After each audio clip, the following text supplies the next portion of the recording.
नमस्कार विद्यार्थी मित्रांनो, अभिनव प्रकाशन पुणेमध्ये मी आपलं पुनश्च एकदा स्वागत करतो। फर्स्ट टॉपिक आपला राजकीय घडामोडी। याचे सगळे व्हिडिओ तुम्ही पाहिले आणि कमेंट्स पण खूप छान आलेले आहेत, त्याबद्दल तुम्हा सर्वांचं आभार। तर अशाच प्रकारे आपण प्रत्येक टॉपिकचे व्हिडिओ पाहणार आहोत आणि त्या टॉपिकचं विस्तृत जे नोट्स आहेत किंवा इतर इश्यूज आहेत तुम्हाला अभिनव इयरबुक 2024 मध्ये वाचायला भेटत आहेत आणि तुम्ही ते वाचत पण आहात। तर विद्यार्थी मित्रांनो, आज आपण दुसरा जो घटक आहे आपला आर्थिक घडामोडी, तर त्याच्यामधल्या काही इश्यूजवरती चर्चा करणार आहोत।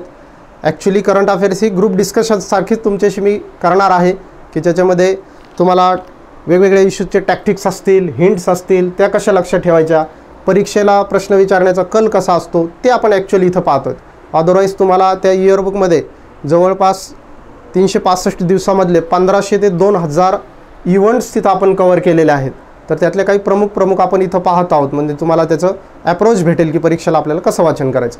पाहूया आर्थिक घडामोडी भाग 1 आपण इथे पाहू। आपण प्रत्येक टॉपिकचे 2-3 भाग केलेले आहेत जेणेकरून आपल्याला सोयीस्कररित्या ते पाहता यावं। पहा, भाग 1 मधला पहिला इश्यू आहे जगातील सर्वात मोठ्या व्यापारी संकुलाचे सुरतमध्ये उद्घाटन, म्हणजे ज्याला आपण म्हणतो कमर्शियल कॉम्प्लेक्स। जसं मुंबईमध्ये BKC आहे, बांद्रा कुर्ला संकुल, तर त्या बांद्रा कुर्ला संकुलमध्ये भरपूर इंटरनॅशनल आणि नॅशनल लेवलचे ऑफिसेस आहेत। तसं सुरतमध्ये आत्ताच एका व्यापारी संकुलाचं उद्घाटन झालं आहे। ते जगातील सगळ्यात मोठं व्यापारी संकुल म्हणजे कमर्शियल कॉम्प्लेक्स ठरलेलं आहे। पाहूया, हिरे दागिन्यांच्या आंतरराष्ट्रीय व्यापारातील जगातील सर्वात मोठी आणि आधुनिक बाजारपेठ असलेल्या सुरत डायमंड बोर्सचे पंतप्रधान मोदींच्या हस्ते 17 डिसेंबर 2023 रोजी उद्घाटन झालं आहे। तर याला नाव दिलेलं आहे सुरत डायमंड बोर्स। आता सुरत डायमंड ठीक आहे, तुम्हाला माहिती आहे सुरत म्हटलं की हिऱ्यांची राजधानी येतेच। सुरत ही भारताची हिऱ्यांची राजधानी आहे, डायमंड कॅपिटल ऑफ इंडिया। तर इथे कच्चे हिरे आणि पैलू पाडलेले हिरे यांच्यावर प्रक्रिया करून इंटरनॅशनल मार्केटमध्ये ते सप्लाय केले जातात आणि भारतामध्ये ते सप्लाय होणारच।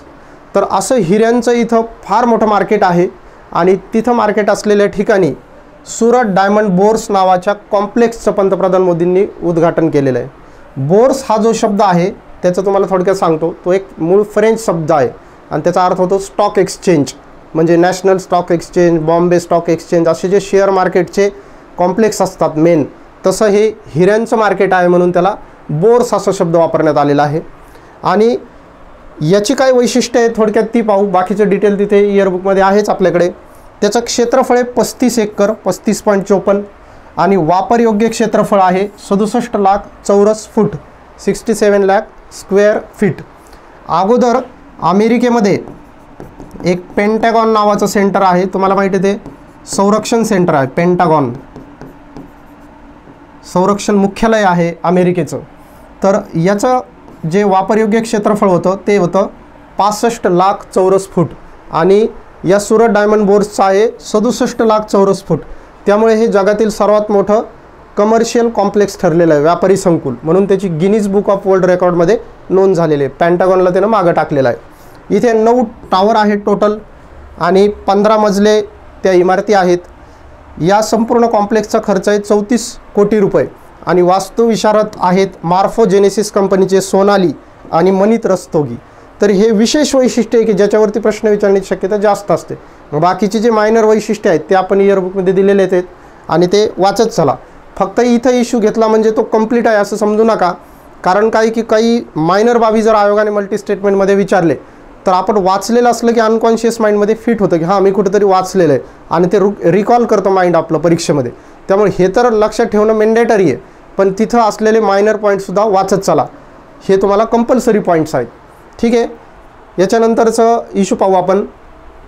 इरकॉन लिमिटेड आणि राईट्स लिमिटेडला नवरत्न कंपनीचा दर्जा। तुम्हाला माहिती आहे आपल्याकडे 3 प्रकारच्या PSUs आहेत, पब्लिक सेक्टर अंडरटेकिंग्स, म्हणजे ज्याला आपण सार्वजनिक क्षेत्रातील उपक्रम किंवा कंपन्या म्हणतो। त्याच्यामधलं पहिलं असतं महारत्न, सगळ्यात उच्च लेवलचं दर्जा, नंतर असतं नवरत्न आणि त्यानंतर असतं मिनीरत्न कंपन्या, असं त्यांचं ज्येष्ठताक्रम आहे। याच्यामध्ये मिनीरत्न 1 आणि मिनीरत्न 2 अशा कंपन्या असतात। तर त्यातल्या आत्ता इरकॉन लिमिटेड आणि राईट्स लिमिटेडला नवरत्नाचा दर्जा मिळालेला. अगोदर ते मिनीरत्नमध्ये होत्या, आता त्यांना बढती मिळालेली किंवा प्रमोशन मिळालेलं आहे. तर पाहूया इथं 12 ऑक्टोबर 2023 रोजी केंद्र सरकारने त्यांना असा दर्जा दिला, अपलिफ्टमेंट झालेली त्यांची. इरकॉन ही भारतातली 15वी नवरत्न कंपनी ठरलेली, तर राईट्स ही 16वी ठरलेली. आपल्याला मल्टी स्टेटमेंटमध्ये दिलं जाऊ शकतं पहा की या इरकॉन लिमिटेड ही भारतातली 15वी नवरत्न कंपनी ठरलेली आहे आणि राईट्स लिमिटेड ही 16वी नवरत्न कंपनी ठरलेली, असं 2 स्टेटमेंटमध्ये.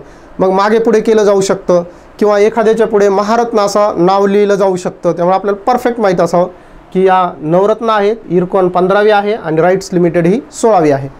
काय आहे इरकॉन? तर Indian railway construction international limited असं त्याचं पूर्ण नाव आहे. आणि भारतामध्ये जे रेल्वेशी संबंधित पायाभूत सुविधा असतात, तर त्या पायाभूत सुविधाची निर्मिती या इरकॉनकडून केली जाते. त्याचं मुख्यालय नवी दिल्ली इथं आहे. आणि दुसरी आहे राईट्स. कधी कधी लॉंग फॉर्म पण 1 लाइनरमध्ये विचारलं जाऊ शकतं, राईट्स लिमिटेडचा लॉंग फॉर्म काय? तर त्याचा आहे rail India technical and economic service limited. ही जी आहे कंपनी ती रेल्वेच्या अभियांत्रिकी सेवांशी आणि सल्लागार सेवांशी संबंधित आहे. तिचं मुख्यालय आहे गुरुग्राम हरियाणा इथं. गुरुग्राम हरियाणा इथं आणखीन एकाचं मुख्यालय ISA इंटरनॅशनल सोलर अलायन्स, आंतरराष्ट्रीय सौर आघाडी, हेही माहीत असं आपल्याला. आता सध्याची स्टेटस काय आहे ते विचारलं जाऊ शकतं. म्हणजे डिसेंबर 2023 पर्यंत काय स्टेटस आहे या 3 कंपन्यांची? तर भारतात सध्या 13 महारत्न कंपन्या आहेत डिसेंबर 23 पर्यंतची आकडेवारी. 16 नवरत्न आहे जसं राईट्स लिमिटेड 16वी आणि 68 मिनीरत्न कंपन्या आहेत. यातलं आपल्याला सांगण्याची बाब म्हणजे इथं 13वी जी कंपनी आहे तर ऑइल इंडिया लिमिटेड हिला ऑगस्ट 2023 मध्ये महारत्न कंपनीचा दर्जा मिळालेला आहे. म्हणजे ती महारत्न झालेली 13वी कंपनी आहे. ही बाय द बाय आपल्याला माहीत असावं, कारण ऑगस्ट 23 म्हणजे 1 वर्षाच्या आतलीच ती घडामोडी आहे, म्हणून ते पण आपल्याला माहीत असावं. तर कोणकोणत्या महारत्न आहे, कोणकोणत्या नवरत्न आहे, लेटेस्ट कोणते आहेत, याचं आपण इयरबुकमध्ये विस्तृत विवेचन दिलेलं आहे. काही वेळा मुलांचा प्रश्न असतो की महारत्न म्हणजे काय, नवरत्न म्हणजे काय, कुणाला महारत्न दर्जा मिळतो, कुणाला नवरत्न, त्याचे निकष काय आहेत, आर्थिक निकष काय आहे किंवा भौतिक निकष काय आहे. तर ते सर्व निकष आपण तिथे डिटेलमध्ये इयरबुकमध्ये दिलेले आहेत आणि इकॉनॉमीमध्ये सुद्धा आपल्याला ते वाचायला मिळतात. ठीक आहे, नेक्स्ट इश्यू पाहू. महाराष्ट्राच्या पहिल्या निर्यात प्रोत्साहन धोरणास मंजुरी, ज्याला एक्सपोर्ट प्रमोशन पॉलिसी असं म्हणतात. म्हणजे एक्सपोर्ट पॉलिसी आणि एक्सपोर्ट प्रमोशन पॉलिसी असं 2 भाग आहेत. आणि इथं अंडरलाईन करायचा शब्द म्हणजे पहिल्या. म्हणजे आत्तापर्यंत महाराष्ट्राने कधीही निर्यात प्रोत्साहन धोरण मांडलेलं नव्हतं. हे महाराष्ट्राचं पहिलंच निर्यात प्रोत्साहन धोरण आहे, हे लक्षात असू द्या. मंत्रिमंडळाची मंजुरी त्याला मिळाली 15 नोव्हेंबर 2023 रोजी आणि त्याचा कालावधी 2023-24 ते 2027-28 हे आर्थिक वर्ष, म्हणजे 5 वर्ष हे धोरण चालणार आहे. याचं मुख्य उद्दिष्ट, जनरली कोणतंही धोरण असेल तर त्याचा कालावधी, त्याचा खर्च आणि त्याचा मुख्य उद्दिष्ट, त्याच्या अंतर्गत एखादी समिती वगैरे स्थापन केलेली असेल तर ते देखील विचारलं जातं की कोणत्या समितीच्या शिफारसीवरून हे धोरण मांडण्यात आलेलं आहे. तर इथं याचं उद्दिष्ट पहा, राज्याची सध्याची निर्यात 72 अब्ज डॉलरवरून 2027-28 पर्यंत 150 अब्ज डॉलरपर्यंत वाढवणे. म्हणजे 72 वरून 150 म्हणजे जवळपास डबल 2x. म्हणजे महाराष्ट्राची निर्यात दुप्पट करणे हे याचा प्रमुख उद्देश आहे. कधी कधी आकडेवारी दिली जाऊ शकते, कधी कधी नुसतं दुप्पट करणे असा पण शब्द दिला जाऊ शकतो. ठीक आहे. त्यानंतर तसंच महाराष्ट्राचं आणखीन एक धोरण आहे, त्याच्याविषयी पाहू. महाराष्ट्राच्या नवीन वस्त्रोद्योग धोरणाला मंजुरी. आता वरचं जे धोरण आहे याचं आणखीन एक वैशिष्ट्य काय आहे की 25,000 कोटी रुपयांची गुंतवणूक या धोरणाद्वारे होणार आहे, निर्यात प्रोत्साहन धोरणाद्वारे. दुसरं धोरण पहा, वस्त्रोद्योग धोरण. तर हे वस्त्रोद्योग धोरण पहिलं नाही, या अगोदर पण मांडलेलं आहे, हे लक्षात असू द्या. याला मंत्रिमंडळाची मंजुरी मिळाली 30 मे 2023 रोजी आणि याचा कालावधी आहे 2023 ते 2028. म्हणजे पुढील 5 वर्षे हे धोरण चालणार आहे, त्याची अंमलबजावणी होणार आहे. याचं ठळक वैशिष्ट्य पहा, 25,000 कोटी रुपयांपर्यंत गुंतवणूक करण्यासह. म्हणजे वरच्या धोरणाचं पण तेच उद्दिष्ट आहे, 25,000 कोटी रुपयांची गुंतवणूक करणे. आणि वस्त्रोद्योग धोरणाचं पण वैशिष्ट्य काय आहे की 25,000 कोटी रुपयांची गुंतवणूक करायची आहे आणि त्यासह 5 लाख रोजगार निर्मितीचं उद्दिष्ट या धोरणाअंतर्गत ठेवण्यात आलेलं आहे। या धोरणामध्ये महाराष्ट्राच्या वस्त्रोद्योगाला, टेक्स्टाईल उद्योगाला जास्तीत जास्त चालना मिळावी, जास्तीत जास्त त्यातनं उत्पादन व्हावं, यासाठी महाराष्ट्र राज्य वस्त्रोद्योग विकास महामंडळ स्थापन करण्यात येणार आहे। कारण अशा प्रकारचं महामंडळ अद्याप महाराष्ट्रात नाही आहे। या महामंडळाद्वारे त्याचे पूर्ण उत्पादनासाठी जे सामग्री लागतात, उत्पादनासाठी, उत्पादन वाढीसाठी जे प्रयत्न करायचे आहेत, ते सर्व प्रयत्न या महामंडळाद्वारे केले जाणार आहेत। याच्या अगोदरचं जे वस्त्रोद्योग धोरण आहे तर त्याची मुदत 31 मार्च 2023 रोजी संपलेली आहे। त्यामुळे ऑटोमॅटिकली 1 एप्रिल 2023 पासून हे नवीन धोरण महाराष्ट्रामध्ये लागू झालेले आहे पुढील 5 वर्षासाठी। ठीक आहे, नेक्स्ट पाहू आपण परकीय व्यापार धोरण 2023। पहा, ते झाले महाराष्ट्राचे 2 धोरणं। आता केंद्राच्या धोरणाकडे येऊ आपण। तुम्हाला माहिती आहे की केंद्र सरकार दर 5 वर्षांनी परकीय व्यापार धोरण जाहीर करतं, फॉरेन ट्रेड पॉलिसी। तर अशा प्रकारचं जे लेटेस्ट धोरण आहे त्याला केंद्रीय वाणिज्य, उद्योग आणि वस्त्रोद्योग मंत्री पियुष गोयल यांच्याद्वारे 31 मार्च 2023 रोजी ते जाहीर झालेले, त्यांनी जाहीर केलं आहे आणि 1 एप्रिल 23 पासून म्हणजे नवीन आर्थिक वर्षापासून ते लागू करण्यात आलेलं आहे। आणि याचं वैशिष्ट्य काय की 1992 ते 97 असं आपण पहिलं पंचवार्षिक धोरण राबवलं होतं, हे तुम्हाला सर्वांना माहीत आहे। पंचवार्षिक धोरण राबवण्यास इथून सुरुवात झालेली आहे, म्हणजे LPG नंतर, LPG 1991ला आलं आणि त्यानंतर पंचवार्षिक धोरण आपण सुरू केले। मध्यंतरी आपण 6 पंचवार्षिक धोरणं जाहीर केली। शेवटचं धोरण 2015 ते 2020 साठी होतं आणि 2020 मध्ये त्या धोरणाची मुदत संपली होती। मग त्याला 2 वर्ष एक्सटेन्शन देण्यात आलं, त्याला मुदतवाढ देण्यात आली। 2022ला ते पण संपलं, पुन्हा त्याला 2023 पर्यंत मुदतवाढ मिळाली। असं 3 वर्ष त्या धोरणाला मुदतवाढ मिळाली आणि आत्ता 2023चं आपण धोरण जाहीर केलं। इथून पाठीमागचे धोरणं 5 वर्षासाठी जाहीर केले जायचे। या धोरणाचं अत्यंत महत्त्वाचं वैशिष्ट्य आहे की या नव्या धोरणाची कोणतीही अंतिम मुदत नाही। म्हणजे हे धोरण एखाद्या वेळी स्टेटमेंटमध्ये आयोग देऊ शकतं की नवीन धोरण 1 एप्रिल 2023 पासून लागू झालं, हे धोरण 2028 पर्यंत राबवण्यात येणार आहे। तर असं नाही, 2028ची त्याला मुदत नाही, कोणती मुदत केंद्र सरकारने इथं दिलेली नाही। ते वाढवले जाऊ शकतं, कमी केले जाऊ शकतं। म्हणजे पंचवार्षिकचं जे पॅटर्न होता तो इथे ब्रेक होणार आहे, हे लक्षात असू द्या। या धोरणाचा प्रमुख उद्देश काय, 2030 पर्यंत भारताची जी निर्यात आहे, एक्सपोर्ट, ती $2 ट्रिलियन पर्यंत नेण्याचं याचं प्रमुख उद्देश आहे। आणि सध्याची जी भारताची निर्यात आहे तर ती आहे $750 अब्ज, बिलियन डॉलर्स। तर ही 700 अब्जवरून आपल्याला 2 ट्रिलियन म्हणजे 2000 अब्ज डॉलर्सपर्यंत न्यायची आहे, हे त्याचं प्रमुख उद्देश। म्हणजे दुपटीपेक्षा जास्त निर्यात आपल्याला करायची आहे। पुढे पाहू आपण GST सुधारणा विधेयक 2023ला राष्ट्रपतींची मंजुरी। तुम्हाला पाठीमागे सांगितले की 2023 मध्ये बरीचशी विधेयकं सादर झालेली आहे संसदेमध्ये किंवा महाराष्ट्राच्या विधिमंडळामध्ये आणि त्याला मंजुरी पण मिळालेली आहे। काहीची मंजुरी, राष्ट्रपतींची स्वाक्षरी पेंडिंग आहे। तर इथं आपण एक बिल पाहू, त्याचं नाव आहे GST सुधारणा विधेयक, वस्तू व सेवा कर सुधारणा विधेयक। आणि या बिलाला राष्ट्रपतींची मंजुरी मिळाली आहे। काय आहे बिल, त्याची तरतुदी काय आहे आणि कशा प्रकारचं त्याच्यामध्ये एक विस्तृतरित्या खुलासा करण्यात आलेला आहे ते पाहू। राष्ट्रपतींची स्वाक्षरी झाली ऑगस्ट 2023 मध्ये आणि GST ॲक्ट 2017 मध्ये याद्वारे सुधारणा झाली। कारण आपल्याला माहिती आहे की 1 जुलै 2017ला भारतामध्ये GST लागू झाला आणि त्याचवेळी तो कोणत्या कायद्याने, GST ॲक्ट 2017ने। तर या ॲक्टमध्ये काही सुधारणा करणे आवश्यक होत्या कालपरत्वे, तर या नवीन सुधारणा विधेयकाद्वारे या GST ॲक्ट 2017 मध्ये बऱ्याचशा सुधारणा झालेल्या आहेत। आता यातली प्रमुख सुधारणा पहा, ऑनलाईन खेळणी म्हणजे ऑनलाईन गेम्स किंवा ऑनलाईन टॉईज आणि आभासी डिजिटल मालमत्तेबाबत, जसं की बिटकॉईन वगैरे आहे, तर अशा मालमत्तेबाबत ओरिजिनल GST ॲक्ट 2017 मध्ये काही खुलासा नव्हता। इथे मात्र या बाबींचा खुलासा करण्यात आलेला आहे। आणि इथे एक हायलाईट करावीशी बाब अशी की ऑनलाईन गेमिंग, कॅसिनोज आणि घोड्यांच्या शर्यतीच्या क्लबवर अगोदर GST आकारण्यात येत नव्हता, आता तो 28% दराने, म्हणजे हायेस्ट रेट जो आहे GSTचा, त्या दराने इथे GST आकारण्यात येणार आहे। ऑनलाईन गेमिंग, कॅसिनोज, घोड्यांच्या शर्यतीचे क्लब।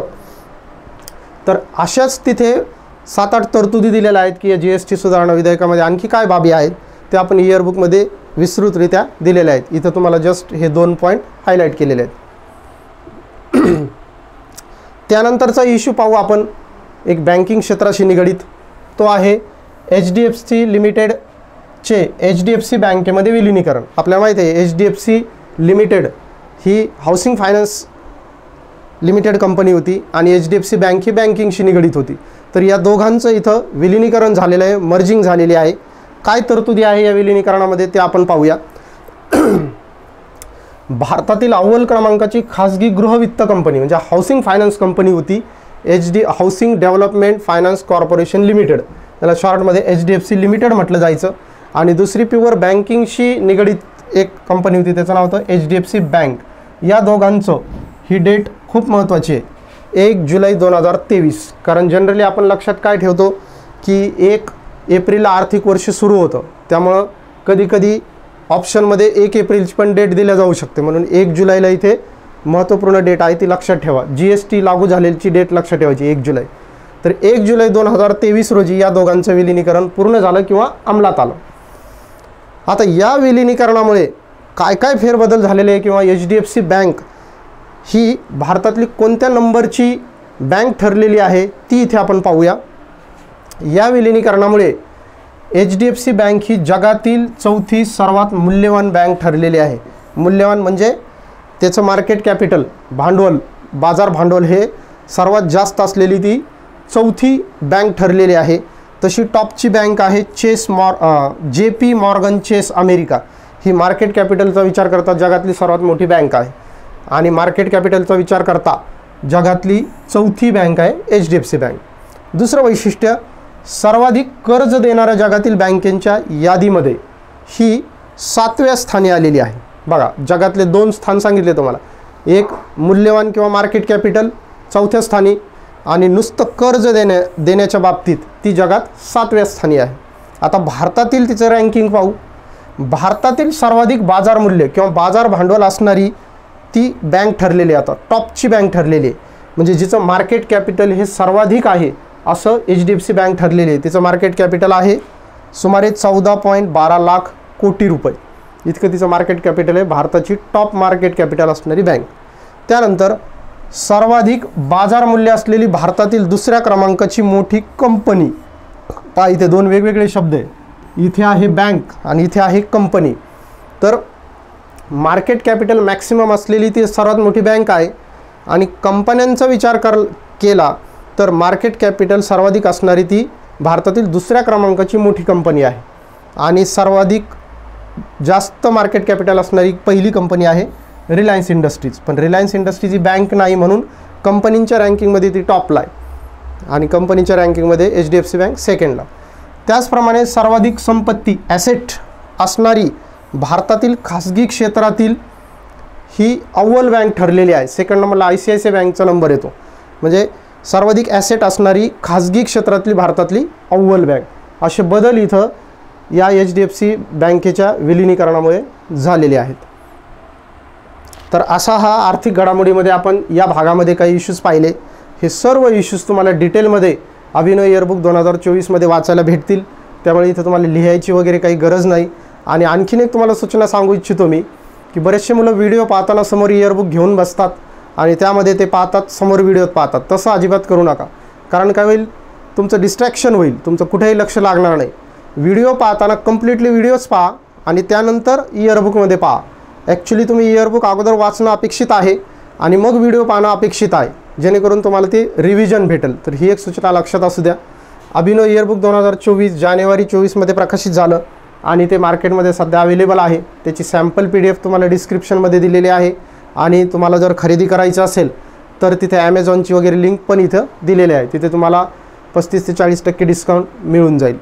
त्याचप्रकारे समग्र बुद्धिमत्ता चाचणी हे रिझनिंगसाठी असणारं आपलं 1 स्टॉप सोल्युशन बुक आहे. व्हर्बल, नॉन व्हर्बल हे दोन्ही प्रकारचे घटक आपण इथं 40 घटक कव्हर केलेले आहेत. तुम्हाला दुसरं काही वाचायची तिथे गरज पडणार नाही. हेही डिसेंबर 23 मध्ये प्रकाशित झालं आहे.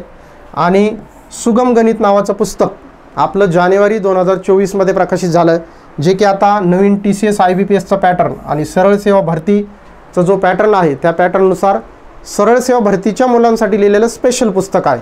समग्र गणित आपलं MPSC साठी आहे आणि सुगम गणित हे सरळ सेवेसाठी आहे. तर हे सर्व पुस्तके मार्केटमध्ये उपलब्ध आहेत. याशिवाय आपलं अभिनव प्रकाशन पुणे नावाचं टेलिग्राम चॅनल आहे, ते जॉईन करा. तिथे तुम्हाला अपडेट्स मिळतील.